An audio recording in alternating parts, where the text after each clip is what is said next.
Rewind is an award-winning insider's look at Wisconsin politics and public policy. Brought to you by WisconsinEye and WisPolitics.com. To become a program sponsor, please send an email to rewind@wisi.org. I believe united we stand, and we have common ground to find, and we're going to find it. We're not even I'm Steve Walters. And I'm J.R. Ross. And this is Rewind for a week with a fascinating Supreme Court election. But before we get to that, I was there. Harsh opening comments from Senator Darling, Representative Taylor, Representative Nygren, as the budget debate opens in Joint Finance Committee, a law school forum on the lame duck laws. A very articulate child with autism says we must do better. A DNR official says trail cameras means we personalize deer on our land. And finally, Representative Jim Ott talks about the drunk driver who killed the 9th grade friend he was walking with and just missed killing Representative Ott. I was there. If this budget goes forward, there will be a $2 billion structural deficit, and that concerns us. You had money for a billionaire Foxconn owner, but when the people needed you to fix their roads, when they needed you to make investments in public education, in special ed, which has been flatlined, in bilingual education, which has been flatlined, you turned your back. Today is a reset for the budget as proposed, and the next several months will allow us to lay a case and a roadmap for where Wisconsin should be going. One of the most surprising features of Wisconsin law is if you have a Wisconsin Court of Appeals case that didn't get reversed by the Wisconsin Supreme Court, that has statewide stare decisis effect, the same effect as a Wisconsin Supreme Court decision. No kidding, look it up. If the legislature's so concerned, they can just pass the laws again. Most of the things that have happened in the 38 years, that Misha keeps stretching into 45 years, but 38 years worth of extraordinary sessions, are uncontroversial. Most of it would pass easily today. The evidence, both scientific and anecdotal, of the breadth and depth of water quality challenges our state faces has become too numerous to ignore. And like any parents, we want our baby girl to have safe water now, when she's particularly vulnerable, and every day going forward. Being autistic, I've been singled out for most of my life for being different. Not because of my skin, or my religion, or my appearance, but because of my neurology. We need to work on making a space where people can not only be physically different, but mentally different. People's focus on deer and attention to deer has changed for a variety of reasons. Everybody knows exactly what is on their land if they have that interest through the use of trail cameras. So now we're starting to almost personalize or individualize deer for the hunting community particularly. When I was 14 years old in the 9th grade, just started 9th grade, and I was crossing the street with a classmate, and he's standing right next to me, and a drunk driver came careening down the road, this is at the noon hour now, and hit him and missed me by a few inches. If our positions would have been reversed, I would have been killed, and he would be alive today. And my recollection back in those days is that guy got 6 months in jail, which is absolutely an atrocity. There is a certain stillness, a certain ambiance about a drunk driving fatality that you do not see in a shooting, that you do not see in in any other species of homicide. And these are homicides. These are not accidents, where you look at the individuals involved and you just think to yourself, what a ridiculous, stupid waste caused by one person's idiocy. Tuesday election, the unofficial results, Hagedorn 50.2%, a lead of about 5,900 out of 1.2 million cast, 26% of voting age voted. Surprise? I'm not going to sit here and tell you that I saw this coming when we did the show last week. But in talking to people about what was going on, I understood the path. And the path was that there was this renewed energy in the conservative base because of Governor Evers' budget, the lame duck lawsuits, 2 Dane County judges throwing out laws Republicans passed, the Mueller report. I mean, pick your source of inspiration among conservatives, and the perception that Hagedorn's faith was being attacked in this campaign. Okay. That energy was there. The question was that money that came in late from the Republican State Leadership Committee, if that could harness that along with the multitude of groups that were doing canvassing for Hagedorn, and it turns out they could, and they did. So, same time, I'm not gonna lie to you, it's the biggest upset in a statewide race in my 19 years covering the Capitol. Biggest easily. in 19 years? Statewide race, yes. Now they're lower, like Patty Schottner last year winning I understand. it. No, statewide race, yes. Okay, well, this is a great time to hear from potentially Justice Hagedorn on his Wednesday press conference. Why don't we hear from him, and then we'll come back to this fascinating election. One of the facts that was mentioned was that there's no precedent for somebody being outspent in some respects the way I was in this race and winning. But there is now. We made history. We made history in a significant way, and our margin of victory looks to be insurmountable. It's really a win for, I think, the state of Wisconsin. I've run this race saying that my commitment was to the rule of law. That the job of a judge is to say what the law is and not what I think the law should be. I think that won last night. I don't think we've ever seen a recount in recent history that's been anywhere close to seeing that margin be overcome. And that's why we feel confident. This is not a margin of a few hundred votes where canvassing is going to change the outcome here. Barring something extraordinarily unusual, this lead is a lead that I think will be durable. The biggest thing in this race is this was an organic grassroots effort. You cannot look at the money that was spent in this race and the way we were outspent and see this victory as anything other than the people rising up from the bottom up and saying that they believed in this vision that I was outlining and that I have said consistently throughout this campaign. And that's why we won. We won because the people worked incredibly hard. Okay, I want to stay with this because it was a fascinating election. So let's just recount.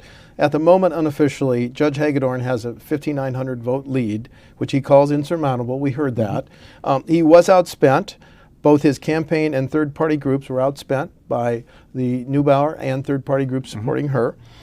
His win maintains a conservative court majority, if indeed there's no recount, and he's certified. And then finally, before I turn it over to you, Judge Neubauer in a Facebook appeal said that her supporters should stick with me and sorting out the options, e.g. a recall, will take time. Okay, what PSs do you want to offer? So let's start with the recount piece first. We both covered recounts, statewide elections. Unless they find an error in the county canvases, which I mean like County X flipped the results accidentally, misplaced a ward or two, something like that. Unless there's a major mistake in the county canvass, which is the second. So we got official results Tuesday night. They go back and double check them. They have a deadline. Counties must report the canvass totals by April 12th, according to the Elections Commission. So unless you find a mistake in there, unless you find bags of ballots that were missed the first time around, unless there is something dramatic like that, 6,000 votes, give or take, whatever it is not a lead you're going to see go away. It just doesn't happen. In the 2016 recount of the presidential results, 131 votes was the difference after it was all out of 2.96 million cast. That's right. So you're not going to see a big change. With this race, and one of the post-mortems I've heard this week is that, Hagedorn was interesting. He got attacked about the old blog post, went to law school blog post. The school he helped found that, bars employees in gay relationships, that he turned that into its attack on his faith. It's really interesting that he never apologized, never backed down, never shied away from it, turned it into an offense. It took it and went on offense with it. And you saw all these groups, these conservative groups that were doing canvassing for him, that were out knocking on doors. They harnessed that energy. It played into that, again, that energy that people talk about with the conservatives getting off the mat from last fall and kind of dust off, going, okay, they're ready for a fight again. With Neubauer, in every campaign I've covered, when you lose, your second guessed. Everything that you did is second guessed. Yes, in her ads, she talked about her experience. But in the spots from Greater Wisconsin, a lot of it focused on the social issues. That added fuel to the fire of that conservative base kind of reawakening, and it gave people a reason to vote against Hagedorn, but I want to vote for Neubauer. There wasn't that same level of enthusiasm for her that conservatives I have. cannot remember someone's personal faith playing this greater role in a statewide election. Can you? No, and use it effectively. And I've heard from people who are doing doors saying that they heard that from folks on the doors they talked to, that they were, I mean, look, you know, Madison and Milwaukee are a different place than the Fox Valley, northern Wisconsin, okay? So I understand that those issues can motivate voters in Dane County, where you have to have high turnout if you're a Democrat or liberal to get, you know, to get elected. But people argued to me that a better path would have been use that stuff a month out from the race to soften him up, scare away the business groups, make people shy away. But in the closing argument, it should have been about her experience compared to his. I mean, she was a judge longer than he was. She was in the courtroom longer than he was. She has a much broader and deeper breadth of experience than he does. Play up the endorsements, not just from the judges, but sheriffs and district attorneys. And I know she talked about it, but it wasn't the focus that people saw on the air, in part because of Greater Wisconsin. And you talked about the second guessing. Is that second guessing, did she run too cautious a campaign? Absolutely. They played prevent defense a lot. Now, here's the other thing. People compare this race to last year with Rebecca Dallett beating Michael Skronick by 11.5 points. It was a blowout. Fewer than a million people turned out from that race a year ago. We had 1.2 million this time. It's a reflection of the conservative base was dispirited last year. The blue wave was building, right? They weren't very enthusiastic. He didn't run a great campaign last year. She did. That played a role. Neubauer's people tell you that they were comfortable. At 1 million votes, they were totally comfortable. They would have won this race in their minds. 1.1 million, okay. 1.2 million to them was a sign that, again, that conservative base was energized and came out. Look, Neubauer got great numbers out of Dane County. She really did. I mean, it's mind-blowing how well Democrats are doing out of Dane County. She got 120,116 votes, which is actually more than the 107,000 the Dallett got. So there was turnout up all over the place. But what happened was, in that those WOW counties, Waukesha, I Ozaki, want to talk about those. Washington, I want to talk about those numbers. the turnout returned to normal levels, or sorry, the percentages hit normal percentages. You know, what you saw, like 60-some% of Waukesha County, 75% in Ozaki County. That's what we used to see, but didn't see with President Trump in 2016. Okay, I want to pursue this, JR. I want to talk about 8 specific counties. I want to talk about 5 counties that voted for Rebecca Dallett a year ago and that voted for Brian Hagedorn. And I want to isolate those counties. The biggest change in terms of the additional votes picked up by the conservative candidate, Brown County, where Hagedorn got 9,500 votes more than Michael Skronick. Then Outagamie, 8,000 more votes for Hagedorn than Skronick. Then Winnebago, and 7,300. Then then Marathon County, an additional 5,000 for Hagedorn, then Skronick. And finally, Kenosha, 2,982. When you add up the additional votes for Hagedorn over Skronick in just those 5 counties, it's 33,600 votes. Mm-hmm. Now, my second point, and then I'll let you in, I promise, is your WOW County totals. WOW County, Waukesha, Ozaki, and Washington. In Waukesha, Mr. Hagedorn, Judge Hagedorn, got 21,724 more votes than Judge Skronick a year ago. In Ozaki, 3,300. In Washington, Judge Hagedorn got 8,162 votes more than Skronick. And finally, I want to talk about Milwaukee. In Milwaukee, Judge Hagedorn got 11,792 votes more than Skronick 1 year ago. Okay, that's my numbers. Now, you're telling me that's going back to the patterns of, what, 2016? Oh, no. Well, the Supreme Court race, yes, not the presidential race. Okay. So one of the things to notice is it's kind of difficult to compare what happened Tuesday to a year ago because last year was a blowout, different turnout, right? What I come away from this election is, and I caution people who try to project from what happened on Tuesday to what's going to happen in November of 2020. I've seen folks try to do it, you know, more power to them if they want to. When I've talked to folks, they've said, hold off a second because all this really reconfirms is what the map looks like anymore. That map is southwestern Wisconsin and Dane County are for Democrats, Milwaukee County is for Democrats. There's a whole lot of red in that middle. It kind of reinforces that map. We know we're going to be close in 2020, all right? Yep. However, Milwaukee County in a spring election does not turn out the way it does in a November election. It just doesn't. President Trump did not hit 75% in Ozaki County 3 years ago. He's unlikely to hit it again next fall. We've seen the suburban problem for Donald Trump, right? I don't know that you can count on Waukesha County from like you did for a Supreme Court race in a presidential election. Still, if you are conservative, a Republican, you got a giant enthusiasm boost out of what happened on Tuesday because you had been knocked on your seat from what happened November 2018, last year's Supreme Court election. Now you're feeling jazzed up. Okay. So now Democrats, they got to match that juice next fall. But however, we have a long time between now and November of 2020. An eternity in politics. Yes, it is. Yeah. Okay, and I want to turn the page now to talk about. Well, one PS about this. When I said it's the biggest upset I've ever seen, state candidates. So like Donald Trump winning Wisconsin, November 2016. That was your biggest. That's probably another one right there. Okay. But this state candidate, this is, Okay, now I want to talk about the process. The release from the Elections Commission says that if you want to seek a recount, you have 3 days after counties certify their totals. So now let's talk about the recount changes just quickly.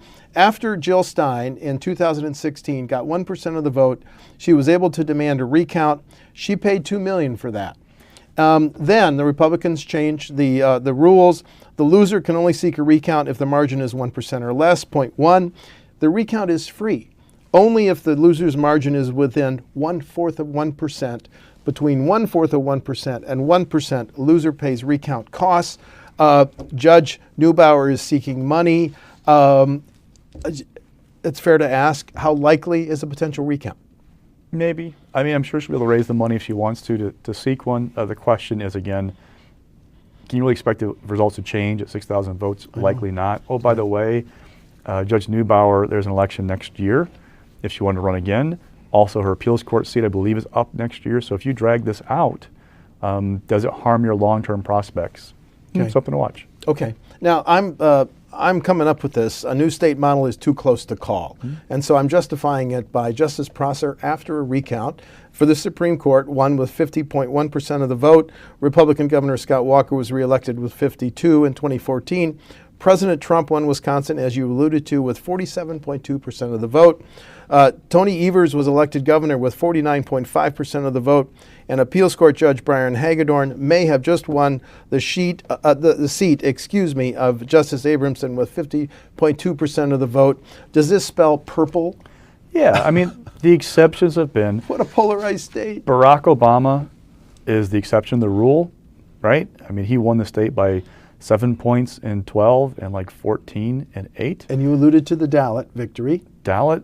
Spring elections are different. So like Tony Evers won big in his reelection in 2017, right, for state superintendent. Right. We saw a couple Supreme Court races that have been like wider margins, but for the most part, if you're talking true partisan races, yeah, we're pretty split. And that's why if you looked at 2020, we're going to be one of the top 4 or 5 swing states, barring somebody collapsing on the other side. Well, and especially when we're hosting the Democratic Convention. It just raises the stakes in the profile of Wisconsin.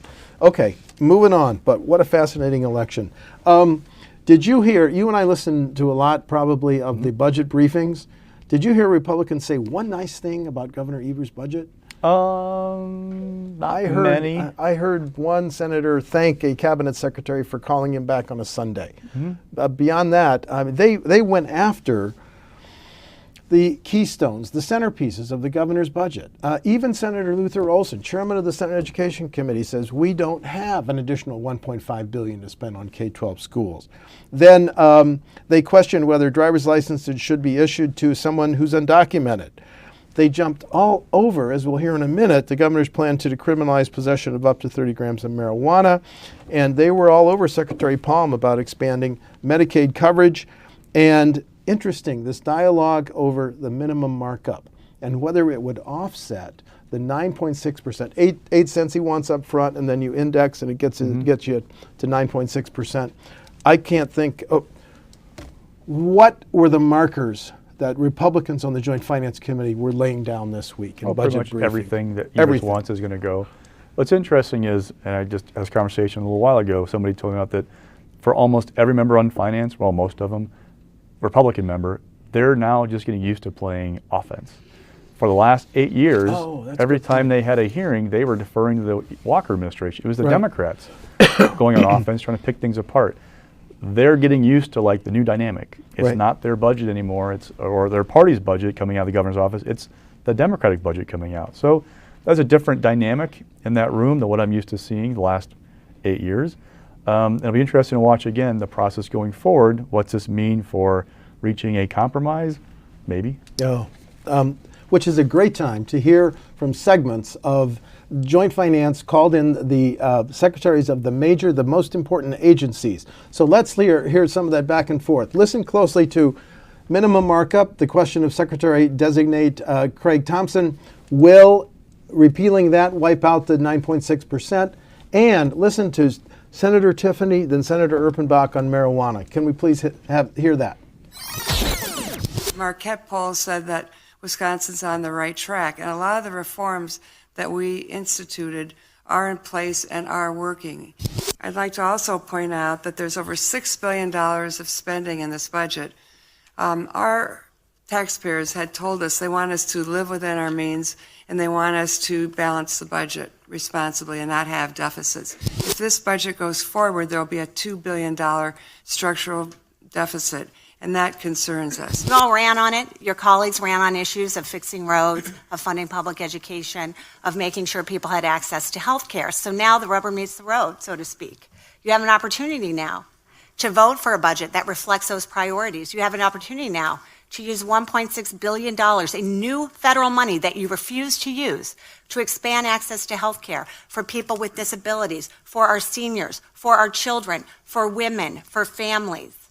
Are you going to turn your back once more on the people of the state of Wisconsin, or are you going to embrace this budget? One of the things that's proposed in the governor's budget for your department, and the governor spoke about this in his budget address before the legislature, is a minimum markup change. And the governor said that this will reduce the price of gasoline by 14 cents. Is that, do you believe that it will reduce it by that amount, or what amount do you believe it'll reduce it by? So I think if you do the mathematical equation, it requires that we mark up the price of gasoline by 9.18%. Right now, gasoline's at about $2.69 a gallon, so it'd probably be a little over 14 cents that markup would be. Now, the effect of if this is repealed, would 100% of that be offset? I don't know if that would happen that way. So the market would end up bearing, but it most certainly would have a significant downward impact on the price of gas. So you believe it would be less, but you don't believe it would be 14 cents? I don't know that the entire amount would come off. We're not going to know until we see it play out in the marketplace. We already established that the biggest new investment is on the State Highway Rehabilitation Fund. In this budget, 15.5%. And a lot of that's going to go to rural roads. Is that correct? That's absolutely correct, and that was the point of showing the map earlier. Great. The only other thing I wanted to say is it seems like my Republican colleagues have a lot of questions about the minimum markup repeal, but I want to just acknowledge that Senator Strobel does have a bill that Senator Darling is on to repeal the minimum markup, so perhaps they have done an independent analysis of what that means for the state that they could share. Thank you. This is one where I find it outrageous that this governor, who has taught children for years, is the head of public instruction in the state of Wisconsin, and now is the governor of the state of Wisconsin, and he says, we're going to legalize marijuana, because that's what it is. It's not just legalizing medical marijuana, it is legalizing marijuana. And I think we do not fully understand the impacts of this to young people in this state. And if you take a look at what is happening in some of the other states that have went full-blown legalization, this is a path we better go down very skeptically, and I think we need to go down that path at a very slow pace. I urge my colleagues to stop and take a look at their family around them, their friends around them. There is somebody in your family or some of your friends have used marijuana as part of their treatment when they're dealing with cancer, when they are dealing with MS, when they are dealing with whatever. So the righteous indignation out there about Tony Evers, oh my God, wants to make marijuana legal and give it to all the school kids is absolutely ridiculous.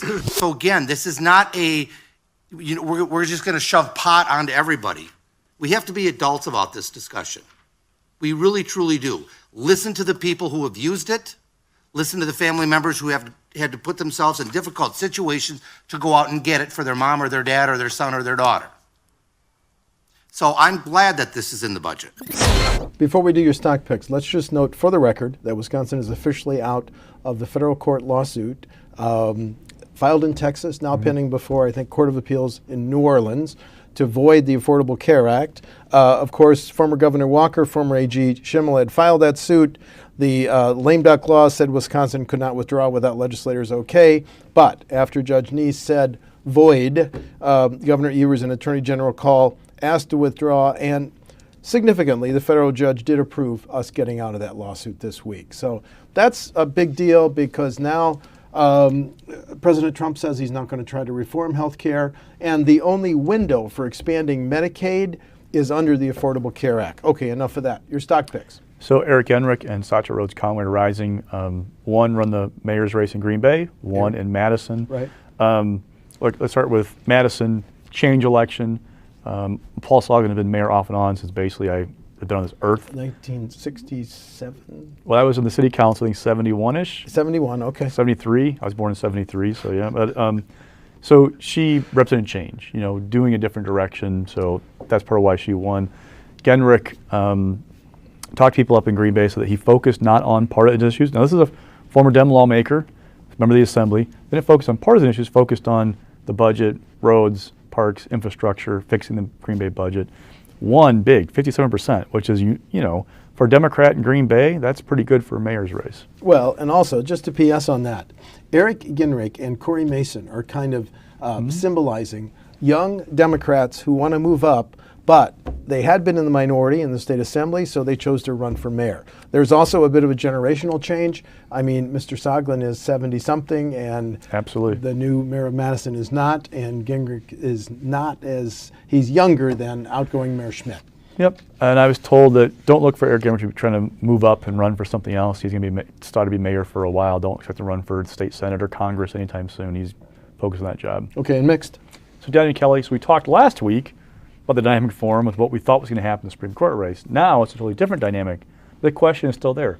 Who's going to help him or go after him? Because now, assuming again the Hagedorn's win holds up, goes to a 5-2 conservative majority. That means next spring, at best, Dems can close it to 4-3.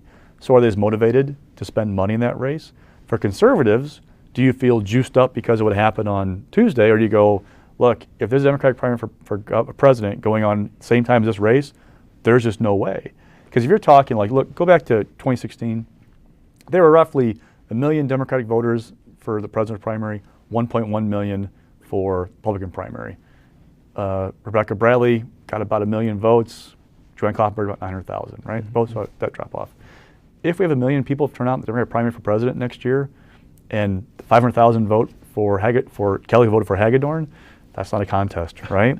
So can you make up that gap? I just don't know if you can, and people just don't know right now what's it going to look like. Will there be a primary still going on Dem's side, maybe both sides?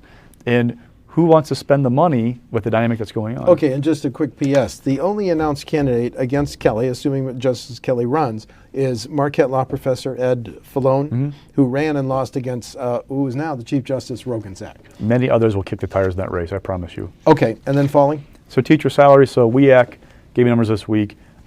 We have dropped, our average teacher salaries dropped to 33rd in the country at $51,469.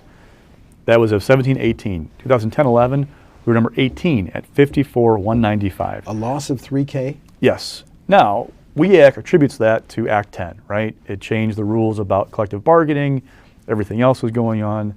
The national average for this past school year, 17-18, was $60,462. WIAC wants to set a new standard of starting salary $50,000, a benchmark of $100K if you've got a master's degree and hit other requirements. To do that, however, they don't have a final price tag. They said it would cost hundreds of millions of dollars. That's going to be a hard pitch to make in the Capitol. The Republicans control the budget right now, saying, yeah, okay, I know governors wants this much for schools right now, but let's talk about this for teachers.